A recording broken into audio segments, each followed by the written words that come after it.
E hoje nós recebemos um deputado federal da bancada do Rio Grande do Sul. Fique com a gente.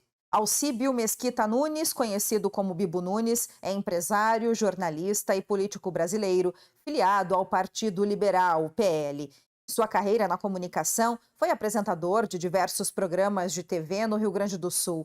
Escreveu livros sobre a dinâmica das linguagens. Atualmente exerce seu segundo mandato como deputado federal pelo Rio Grande do Sul. É também o segundo vice-presidente da Comissão de Comunicação da Câmara dos Deputados.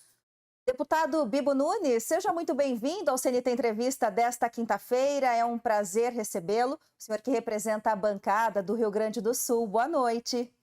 Boa noite, Karina. Uma grande honra estar participando do programa. À disposição. Deputado, para a gente iniciar a nossa conversa, gostaria que o senhor nos contasse um pouquinho da sua trajetória dentro da política. O senhor que já está em seu segundo mandato aí em Brasília, como é que tem sido? Quais são as principais demandas? Não, muito legal, estou gostando muito. Meu segundo mandato, comecei candidato a deputado federal, com o conhecimento que tive com o Bolsonaro, que eu sou apresentador de rádio e televisão. Aí, quando ele era do PP, convidaram um jornalista para entrevistar o Bolsonaro, perguntaram se eu faria entrevista com ele, eu fiz.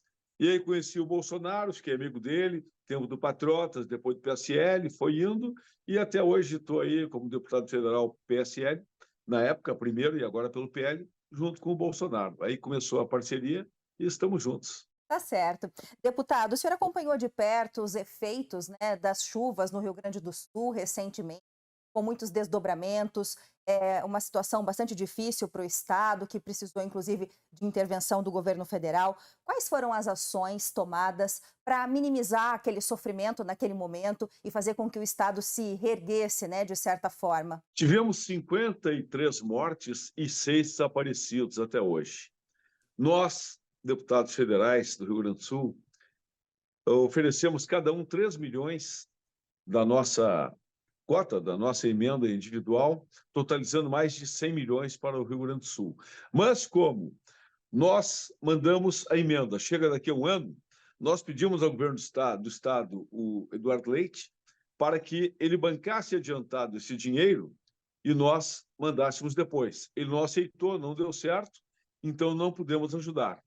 Mas, devido a isso, surgiu uma PEC. Eu criei uma proposta de emenda à Constituição que foi aprovado em menos de uma tarde, mais de 171 assinaturas de todos os partidos, todos, do PSOL, PT, PL, todos aprovaram uma emenda à Constituição que diz o seguinte: o parlamentar, a partir do primeiro dia do ano, terá à sua disposição para uso imediato.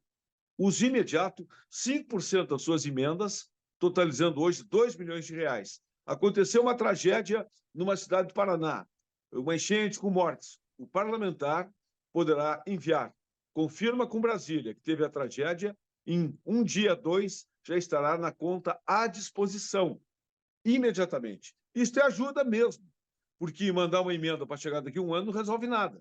Então, esse foi o lado positivo do que aconteceu no Rio Grande do Sul.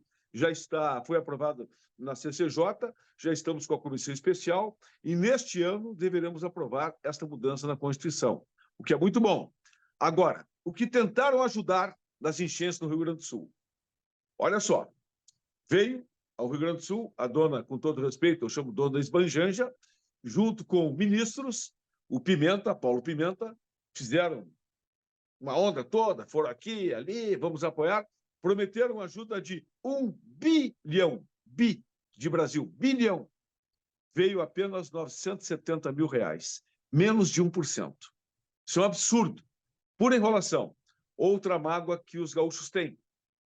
O presidente Lula, até hoje, não deu uma sobrevoada da zona atingida no Rio Grande do Sul para um consolo, uma solidariedade. Fez nada de apoio aos gaúchos pelo seu luto e viajando pelo mundo todo aí constantemente. Desconsideração total, enrolação total. Mas estamos aí conseguindo reverter a situação.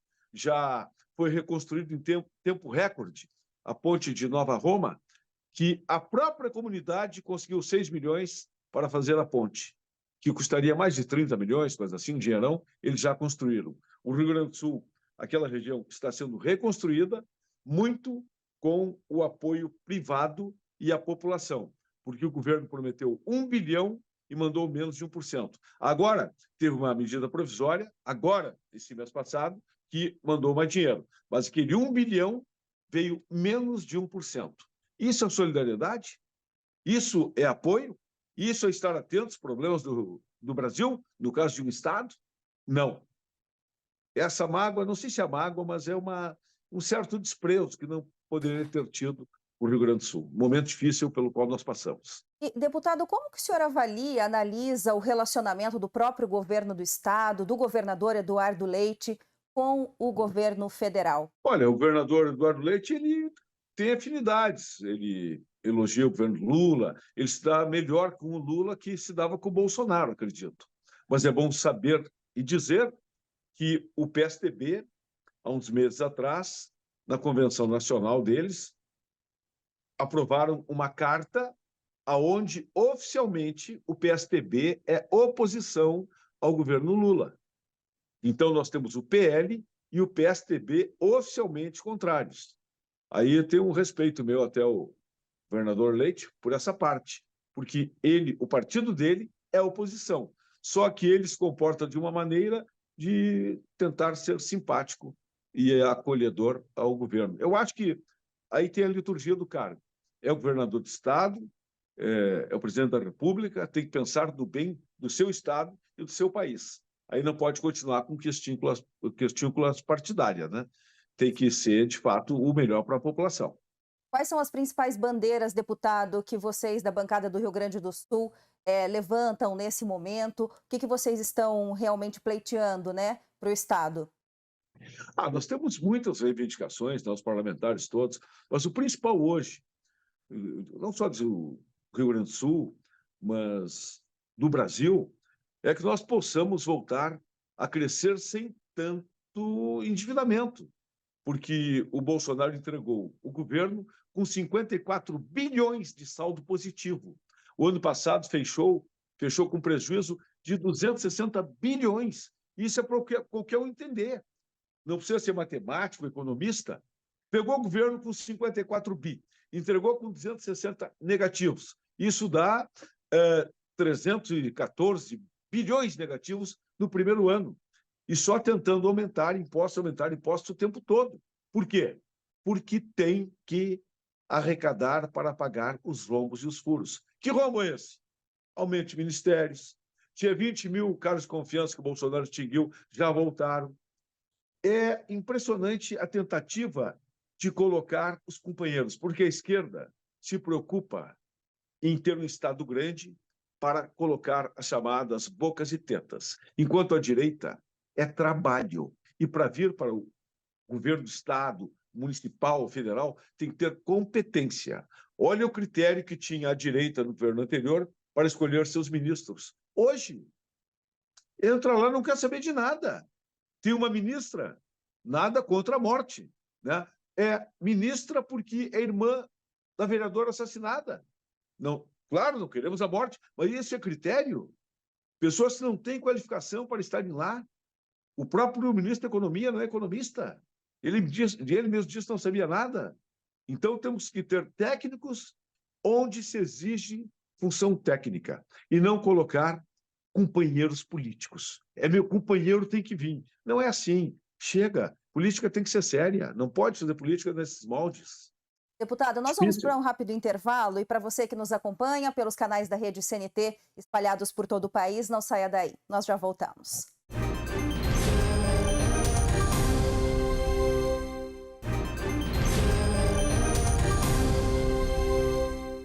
Estamos de volta com o CNT Entrevista desta noite. Hoje nós recebemos o deputado federal Bibo Nunes. Deputado, eu gostaria que o senhor nos falasse sobre a iniciativa de apresentar uma PEC que ajuda a desvincular o Bolsa Família ao processo eleitoral. A gente sabe que o Bolsa Família muitas vezes é usado como moeda de troca para essas pessoas em situação de vulnerabilidade social. e isso realmente tem um peso, né, no final das eleições. Então, eu gostaria que o senhor nos falasse um pouquinho sobre essa PEC, qual que é a sua opinião? Tá bom, fala da PEC, estou apresentando essa PEC, mas antes, o que é o Bolsa Família? Deixando bem claro que eu não sou contra auxílio. Auxílio sou a favor, mas não salário.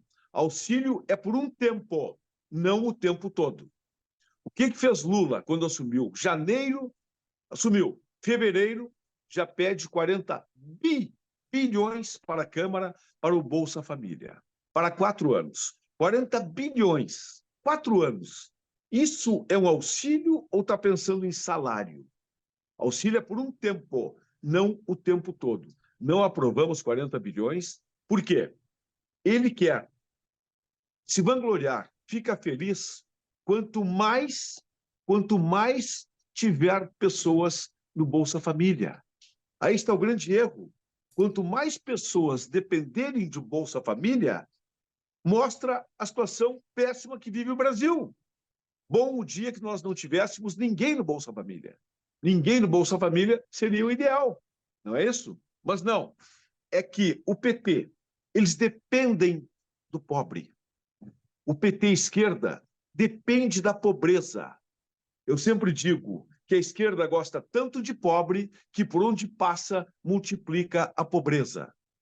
Por quê? Depende do pobre. Então nunca vão fazer com que as pessoas esqueçam o Bolsa Família. E olha o dado estarrecedor. O número é 13. O número fatídico, 13. 13 estados do Norte e Nordeste. 13 estados. As pessoas recebem mais Bolsa Família que salário formal. Sabe o que é isso? Assim começa a ruína de um país. Por quê? Eu no Sul, Santa Catarina, Paraná, São Paulo, são 8 estados que sustentam 18. Nós que trabalhamos, quando vemos que estamos pagando para pessoas viverem sem trabalhar, começamos a trabalhar menos. E os outros continuam recebendo sem trabalhar. E desincentivado, eu trabalho menos. Quando vê, quebrou o país. Porque quem gosta de estar trabalhando, sabendo que sustenta pessoas que não trabalham? Eu digo o seguinte, auxílio, eu sou a favor. Por um tempo, não o tempo todo. Mas o que tem hoje, a realidade, que as pessoas não trabalham. Porque conforme a família ganha 2.500, até 3.000 reais. E não trabalha. Por ter a garantia de estar recebendo ali, todo mês, o salário. E não trabalha. O que eu digo, é um crime o que o PT faz, formando uma geração de inúteis, incompetentes, analfabetos, que jamais saberão o que é sucesso na vida, porque estarão sempre ligados ao Bolsa Família, o que é muito ruim. E aí o que eu pensei? Pensei o seguinte, quando alguém recebe o seu sustento no bolso, direto no bolso do governo federal, não pode votar. Ah, mas está impedindo de votar? Não, não estou impedindo de votar. Quer votar? Vota. Quer ganhar dinheiro do governo? Quer ser sustentado pelo governo? Recebe o dinheiro do governo, mas não vota. Porque você que está nos assistindo, se a tua comida, teu aluguel, tua roupa, tudo quem paga é o governo, cá para nós. Vai votar contra o governo? Vai votar contra o governo se recebe tudo do governo? Isso é compra de votos. É duro, mas é real. Eu não estou aqui para brincar. Eu estou na política pela causa. Isso é uma vergonha. Olha o Norte e Nordeste, a votação que tem à esquerda lá, porque as pessoas estão acostumadas a receber tudo do governo e a cada dia aumentando mais. Por isso esse desespero de arrecadar, para poder sustentar o Bolsa Família. É aí que eles garantem a eleição. Então, essa PEC minha vai ser polêmica? Vai. Foi baseada numa lei na Dinamarca, onde quem vota, no caso, nessa lei, quem recebe dinheiro do governo não pode votar. Isso é lógico. É só pensar um pouquinho. Isso vale para a direita ou para a esquerda. É para qualquer governo. Porque quem vai votar contra se me dá o sustento? Ninguém. Só 1 ou 2, 3% de loucos. Como é que vou ir contra me sustenta? Então, isso é compra de votos.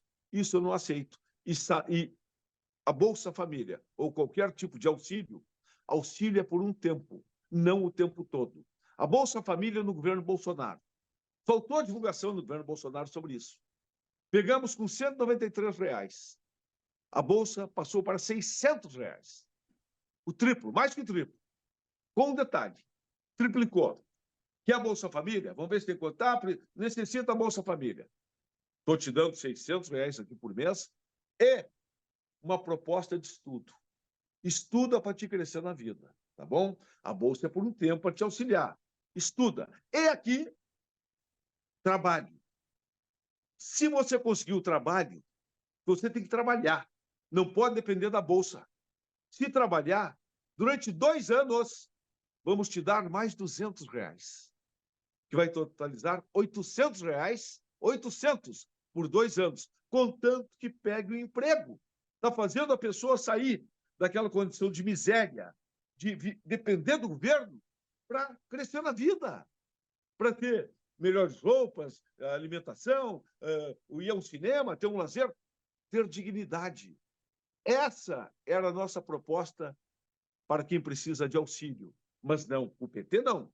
Dificulta, não. Fica aí, durante a semana é água com farinha, no domingo come farinha com salsicha e, quem sabe, no feriado, uma farinha com linguiça.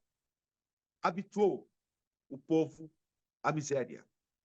Já dizia Charles Darwin, que não jogou no Curitiba, nem no Atlético Paranaense, nem no Grêmio e no Inter. Charles Darwin dizia o seguinte: quem vence não é o mais rápido e nem o mais forte. Quem vence é o que se adapta. Se adaptaram à miséria. Então a vida deles está ideal, está perfeita. Não trabalham, o governo dá tudo. Se adaptaram à miséria. Não tem um mundo melhor para eles. Se adaptaram a isso. Uma geração de inúteis, incompetentes, analfabetos que jamais ajudarão o país a crescer. Esta é a realidade do Bolsa Família, estilo desgoverno Lula. Ok. Deputado, quais são as políticas públicas que o senhor acredita, que o senhor apoia e acha que realmente podem fazer com que a economia do país gire? Olha, primeira coisa, menos impostos. Menos impostos. Pagamos impostos demais e recebemos de menos. Oportunidade de trabalho. Por exemplo, nós aprovamos a desoneração fiscal. Para quem não sabe o que é desoneração, tem 17 segmentos da economia onde os empresários, os empregadores, pagarão menos impostos na área da Previdência, áreas federais, para facilitar o empresário a dar empregos. Com isto, nós garantimos até 2027 9.600.000 empregos. O que aconteceu? O desgoverno Lula vetou. Não podemos dar esta facilidade. Não, vetou. Nós derrubamos o veto, inclusive com um grande número de apoiadores do próprio PT, do governo. Não tem fundamento isso. Veja só, em vez de dar emprego, estão querendo dificultar o emprego. E uma prova para qualquer um entender. Dezembro, Natal, início do mês, portaria do Ministério do Trabalho proibindo que trabalhe domingo e feriado se não tiver um acordo com o sindicato. Nesse acordo com o sindicato, tem que pagar o sindicato, dificultar o emprego.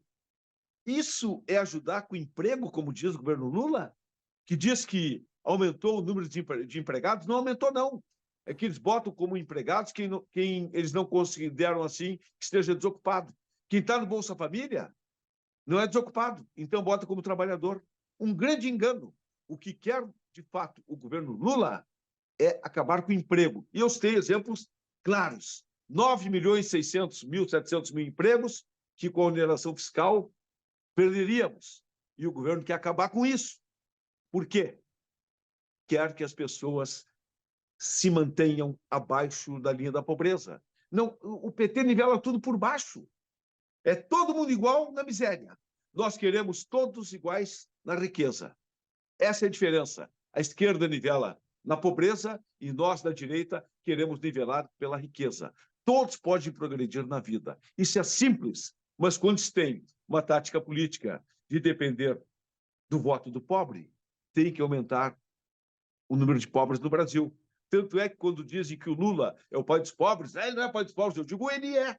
Ele é o autêntico pai dos pobres, que ele quer aumentar a prole. Quanto mais filhos, melhor, porque serão mais pobres para votarem nele. Porque gosta tanto de pobre que por onde passa multiplica a pobreza.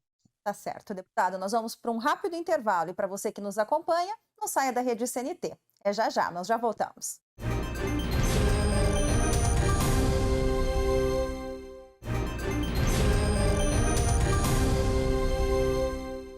Estamos de volta com o CNT Entrevista desta noite, que hoje recebe Bibo Nunes, que é deputado federal.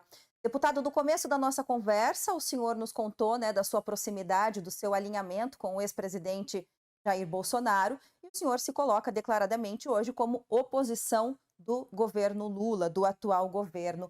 Gostaria de saber, enquanto parlamentar, quais são os principais desafios enquanto oposição vocês encontram cenário atual da nossa política? Bem, os desafios que nós temos são muitos, principalmente pelo fato da esquerda ela ser contra tudo e a favor de nada. A esquerda é do quanto pior, melhor. Para eles não importa o sucesso do Brasil, é sucesso do projeto de poder que eles têm. Então, os interesses para a educação, para transportes, para a segurança, não é o que importa. O que importa, eu estou dando uma síntese, eles olham ao lado deles. Parcerias que fazem é com Venezuela, com Cuba, com Nicarágua, e se orgulham disto. Como é que vai adiante o Brasil desse jeito? O presidente só viaja, há pouco, viagem dele, relação com a Etiópia.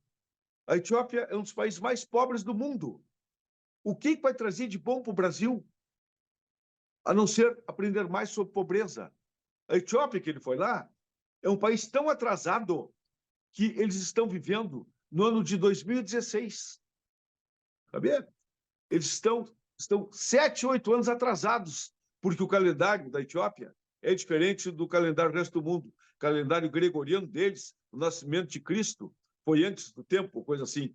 Eles têm lá 13 meses por ano, não 12. Quem sabe até por isso ele foi lá. 13 meses, quem sabe põe isso no Brasil. Então, são viagens sem fundamento, uma relação internacional, como foi o caso de Israel agora, que a gente chama o Lula de um anão diplomático, porque quando ele foi a Portugal, um parlamentar na Assembleia disse o seguinte: não permito, não quero importar roubo do Brasil com a presença do Lula aqui. Ele falou isso. E o que ele fez com relação a Israel, comparando, chamando de genocídio, a resposta de Israel, revoltou o mundo todo. E é persona não grata em Israel, o reconhecimento dele é mínimo. Viagens onde o que vale? A dona Esbanjanja, gastando um dinheirão, quando assumiu o governo, olha o exemplo que deu. Tem mancha no tapete, o sofá está com borrão, não quero mais. Primeiros dias de governo foram parar nos hotéis mais caros de Brasília, porque ela tinha que ajeitar o tapete, sofás. Comprou um sofá, na época, um sofá, 65 mil reais. Eu digo, mas não é muito por um sofá? 65 mil reais? Não, mas era de couro. Eu digo, mas um de couro não custa tanto. Entendi. 65 mil reais porque era de couro de dinossauro. Só assim para aceitar um preço desse. E sofá com couro de dinossauro eu não conheço. Só para eles aí vale 65 mil reais. Então, nós vivemos numa realidade totalmente distante do que nós estávamos trazendo para o Brasil, respeito à família, respeito à religião, respeito a tudo que nós tínhamos. Hoje, olha o que é. Cadê o respeito à polícia?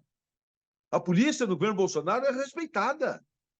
Hoje, como voltou a ser, o bandido é vítima da sociedade, apoia o bandido e deixando o policial em segundo plano. As invasões de terra do MST, não voltaram as invasões. Olha um absurdo. Fizeram na semana retrasada uma sessão solene em homenagem ao MST, que invade terras. MST, que eu chamo de um movimento criminoso, que não tem CNPJ, não tem endereço fixo. Criminoso por quê? Em 1990, em frente ao Palácio Piratini, do governo do estado do Rio Grande do Sul, degolaram o Cabo Valdeci da Brigada Militar. Então, morte, ataque a laboratórios da Embrapa, quebraram tudo, invade terras produtivas, e isso o governo incentiva. Olha o que é, quando ganhou Lula, festa nos presídios. E tem motivo para ter festa. Esses dias fugiram 2 lá de Mossoró, penitenciário de segurança máxima. Não acharam até hoje, nem vão achar. Nem vão achar. Foi tudo certinho, tudo ajustado. Eu acho que fugiram por acaso. Fugiram com toda a estrutura, não vão achar nunca. Esse é o tipo de governo, esse é o país que nós vivemos hoje, onde o presidente da República não consegue tomar uma cachaça na sacada do apartamento que leva ovo e tomate na cabeça. Não pode andar na rua, que é vaiado. Enquanto que perdeu a eleição, onde vai são multidões. Anteontem eu estava com o Bolsonaro no Metoque, Expo Direto, maior feira de implementos agrícolas da América Latina. Simplesmente, 170 mil pessoas foram lá numa terça-feira e ninguém ganhando R$ 30, ninguém ganhando pão com mortadela. A imprensa, a grande mídia, aquela famosa, na base do dinheiro, dinheiro, dinheiro. Pô, quantas vezes a televisão estava aí numa posição certa, séria? Difícil isso. Dinheiro compra. Por isso que eu parabenizo ao CNT pela postura independente. Pode ter verba do governo? Pode, normal, sem problema algum, mas não pode ser condicionado. Te dou uma publicidade para me apoiar. Isso aí é imprensa marrom. Não é assim que funciona. Temos que ter seriedade. E seriedade, hoje, infelizmente, não existe no Brasil. Com um presidente sem credibilidade que não pode sair na rua. Ou pode. Não sai.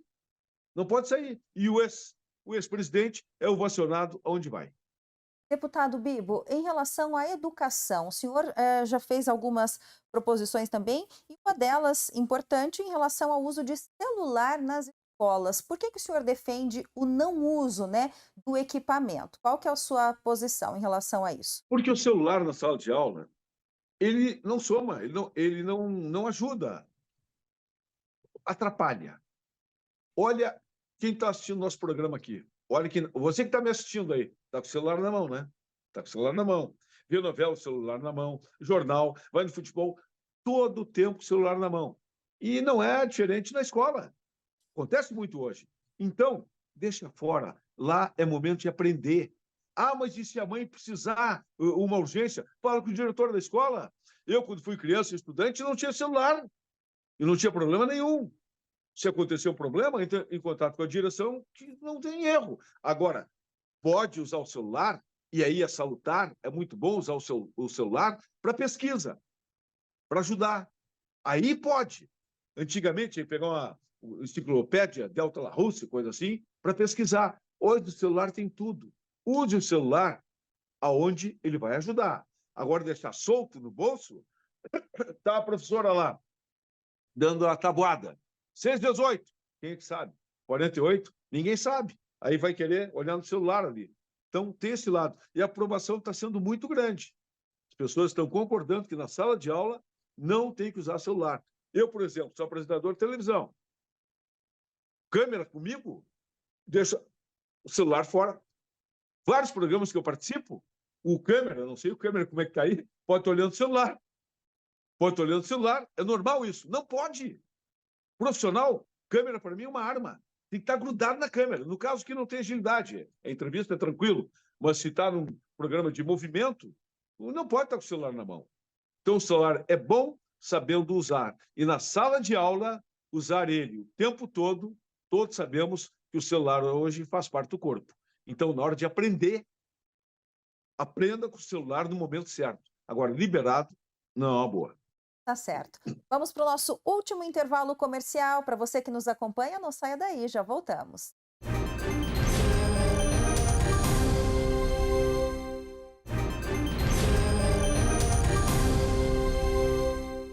Estamos de volta e hoje o CNT Entrevista recebe um deputado federal, o deputado Bibo Nunes. Deputado, nós temos uma outra medida aqui de sua autoria, que prevê sanções aos pichadores que depredam o patrimônio público. A gente sabe que essa atitude é crime, é passível de multa. Então a pergunta é, o que a gente precisa para realmente coibir esse tipo de situação nas cidades? Precisa mais rigor, cumprir lei e fazer nova lei. Que o problema, quando pega um pichador, não pega ele em flagrante. Aí fica difícil.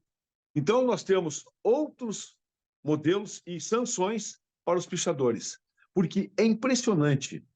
A disputa entre eles é para marca de território, quem é o pichador mor, quanto mais alto marca, é uma bobagem. E a maioria dos que picham são de classe média, porque custa caro esses sprays. E o pior, muitos acabam morrendo, é que não se noticia, mas quando sobe num prédio para pichar, muitos morrem. Muitos. Uma senhora, até os motivos foi esse, uma senhora pintou a casa toda dela de verde abacate, ela disse. Casa grande, pintou. No outro dia, estava toda a casa pichada. E isso são em todos os lugares do Brasil. O que ganha pichador com isso? Não, ele tem que pagar, vai pintar de novo. Aí prefeituras, principalmente, colocam tinta anti-pichação. Não adianta, fica pichado ali igual, vai lá, tem que passar a anti-pichação. Não vale. Então, quem faz isso tem que saber que é crime. Você que tem sua casa, gostaria de receber uma pichação dessas? Ninguém gosta. É algo simples, objetivo, que está presente em todas as cidades do Brasil. Temos que acabar com isto. Não vejo vantagem alguma. Se é desvantagem para o cidadão, tem que ter uma lei que impeça isso, contra a pichação. Deputado, esse ano nós temos eleições municipais. Gostaria de saber quais são as suas expectativas, até de trabalho, né? Se muda alguma coisa para vocês, parlamentares? Olha, para os parlamentares mudam bastante. No meu primeiro mandato, eu fiquei surpreso. Mas para tudo em Brasília? Para. Eu acho que não deveria parar. O deputado está lá, tem que continuar sempre, não tem que ter menos sessão, não existe isso. Se está no mandato, tem que cumprir o mandato integralmente. Eu falo isso, pode estar o Lira assistindo, quem estiver assistindo, eu falo e confirmo. Ter eleito, mandato é esse. Não tem que estar sendo, tem eleição daqui e dali.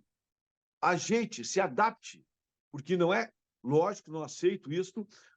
Um mês tem 4 sessões, transformar em mês com 1 ou 2 sessões no mês, porque tem eleição. Não vai cumprir o papel de deputado ou de senador que elegeu. Mas acontece isso. Esse é um ano, eu sou um, mas a maioria se comporta assim. A bancada do Nordeste, quando chega junho, só querem licença porque é festa de São João. Aí o mês de São João do Nordeste não pode trabalhar porque é mês de São João. Não existe isso. Tem que trabalhar independente das datas, ou então não se candidata. Veio para assumir o teu cargo, literalmente. O eleitor não está aí para ser enganado ou então para usufruir alguma... A vantagem do parlamentar de usufruir é ser útil à sociedade. Tem que ser útil e se orgulhar disso, e não tirar benesse alguma. Deputado, nós estamos chegando nos momentos finais do nosso programa e eu abro agora então para suas considerações. Bem, fico muito feliz, parabéns pelo programa, Karina, uma grande honra aí. A família Martinez, a CNT, é uma rede de televisão que eu tenho o maior respeito, porque nasceu de muita luta, muita garra. Vocês representam muito bem o estado do Paraná, que tem uma rede nacional como a CNT. E, para mim, um imenso orgulho, eu que sou jornalista, comunicador, já fui diretor, presidente de televisão, sou empresário da rádio, da rede, né, rádio e televisão. Então, muito feliz. E sempre à disposição. Parabéns, foi uma imensa honra. Espero que tenha colaborado aí com alguma coisa na política, uma política sincera, uma política de quem faz com o coração, sem interesse, a não ser o interesse maior, o Brasil. Muito bom, deputado. Em nome da Rede CNT, eu agradeço a sua disponibilidade, a sua participação. Foi um prazer recebê-lo. Portas abertas aqui na Rede CNT para o senhor. Foi uma imensa honra, sempre à disposição. Por hoje é só, nós ficamos por aqui. Obrigada pela sua companhia.